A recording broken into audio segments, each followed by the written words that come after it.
America మన దేశంలో వరుస కుట్రలు చేస్తుంది. ఒకటి కేజ్రీవాల్ విషయంలో జోక్యం చేసుకోవడం, రెండో పక్కన వచ్చి కాంగ్రెస్ పార్టీ అకౌంట్స్ విషయంలో జోక్యం చేసుకోవడం. ఇదే కాదు, ఇంకా సరికొత్త గేమ్స్ ఆడుతోంది. ఎన్నికల్లోపు చాలా రచ్చ చేయడానికి సిద్ధంగా ఉంది. ఇక్కడ ఎన్నికల మీద ప్రభావం చూపెట్టాలనుకుంటుంది. ఈ అంశానికి సంబంధించి పార్థసారథి పొట్లూరు గారికి సంబంధించిన ఒక కథనం చూద్దాం.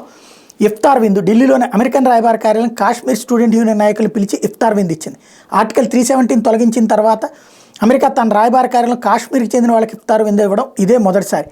ఖలిస్తాన్ కాకపోతే కాశ్మీర్. అందుకే కదా చాలా రోజులు చాలా దేశాలు యూరప్, అమెరికా నుండి దూరం జరుగుతున్నాయి.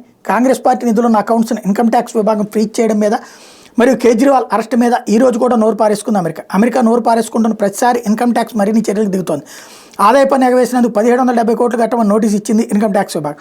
ఇందులో 2018, 19, 19, 20 ఆర్థిక సంవత్సరాలు కానీ రిటర్న్ సమర్పించినందుకు పెనాల్టీ వడ్డీలు కలిసి ఉన్నాయి. ఇప్పటికే 130 కోట్ల రూపాయలు కాంగ్రెస్ పార్టీ అకౌంట్ నుంచి జప్తు చేసింది. అమెరికా నుండి వచ్చే చర్యకి ప్రతిచర్య ఉంటుందన్నది ఫార్మా రంగంలో జర్మనీని పక్కన పెట్టేసి రష్యాతో కలిసి వాణిజ్యం చేయాలనే నిర్ణయానికి ప్రతిచర్యగా కాశ్మీరీ స్టూడెంట్ యూనియన్ నాయకులు పిలిచి ఇఫ్తార్ విందు ఇవ్వడం అమెరికా బెదిరింపు చర్యగా భావించాల్సి ఉంటుంది. సో తెగే వరకు లాగడానికి చూస్తోంది. ఉక్రెయిన్, ఇజ్రాయెల్ విషయంలో అమెరికా వ్యూహం బెడిచికొట్టిందా? ఎస్, అమెరికన్ థింక్ ట్యాంక్ వ్యూహాలు ఏవి ఇంతవరకు ఫలితాలు ఇవ్వలేదు. భారత్ విషయంలో పెద్ద తప్పు చేస్తోంది అమెరికా.